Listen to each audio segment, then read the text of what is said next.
friendship with Tyler was that he was part of the space program. He's really integral into the space program, and he launches, these rockets and works with SpaceX and that type of thing.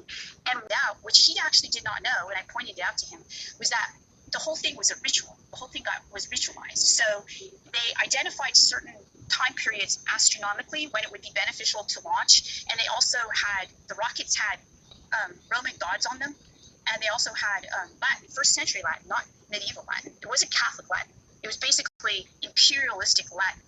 And so, and everybody had to stay in their own space. Like there was a place where they had to stay. They wore the same clothes for every mission, and they ate the same food. I'm so sorry to interrupt. Are you referring to a SpaceX launch? I missed that. Yeah. Well, not all SpaceX launches, just certain of them with Tyler involved. And so when he would be involved launching these satellites into space, a lot of times they'd be with SpaceX because that's who they used. I see. So they would go, they've been doing this it looks like from the 1950s onward, they've been doing this ritual. And they would even have like a chaplain there, and, it was very ritualized. And so I noticed that, and I asked him about it, and I said, do you know that this is first century Latin that's written on these rockets? And he said, no, I didn't know that. He didn't even know it was Latin.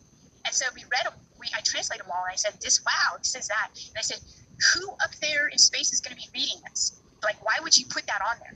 That seems so strange. And he said, well, I imagine it's for them. And I said, okay, who are they? And so he just didn't say anything. Roman stuff on them, nothing at all to do with that. That was definitely predates. So what does it mean though?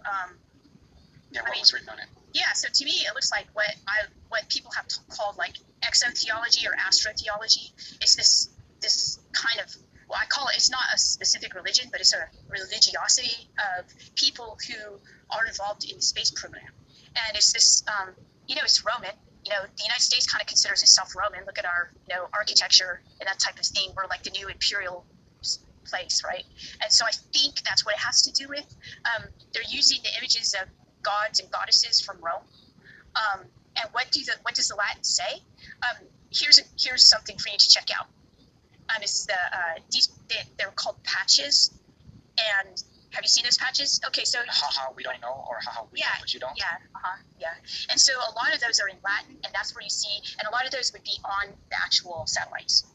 The images would be on the satellites, and then people who were working the mission, they would get the patch. And so the haha part, was that on the satellite, or that was just on the patch?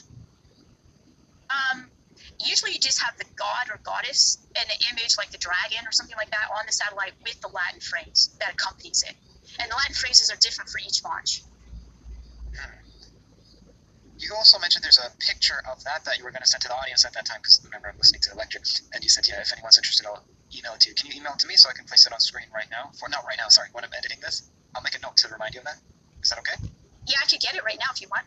The image is being displayed right now, so if you're listening to this on the audio platforms, then I recommend you click the YouTube link in the description. What you're seeing is the high quality capture. Unfortunately, the source images are fairly low.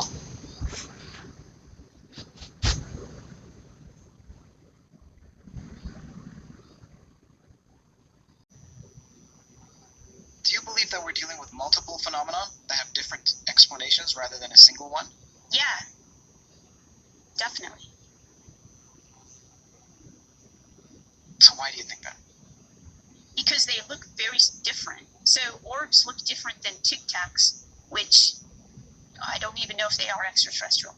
And there are things that, like, I could see from Catholic history from, 1400, 1500, that look like John Mack's abductions, And you could say, wow, that looks exactly like, it could come out of John Mack's book, I think it's called Abduction, actually. Human encounters with aliens. So, yeah, those are different. I mean, I think they're different. I could be wrong, but they look different. Credits due, but unfortunately, I read so much stuff, I forget the names of people.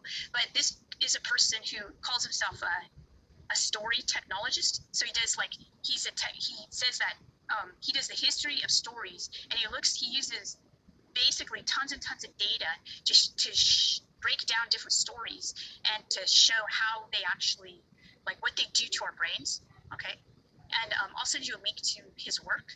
But what I think is really interesting is I agree with him that there was a point in time when writing became a technology, right? And so with writing, stories were able to be written down. And so people like Plato and Socrates said, well, there's a new technology. And like Aristotle did an analysis of the technology of stories. And he said, these are, in a sense, that's what Carl Jung was doing when he was talking about archetypes. He's talking about kind of the elements that create these stories that get told from culture to culture again and again and again, like the hero's journey. Okay, so this kind of this mytheme, Levi Strauss. What do you call it? A mytheme? Yeah, that's Levi Strauss called it a mytheme. It wasn't a myth because it was more than a myth. It was actually the very unit that created the different myths, right?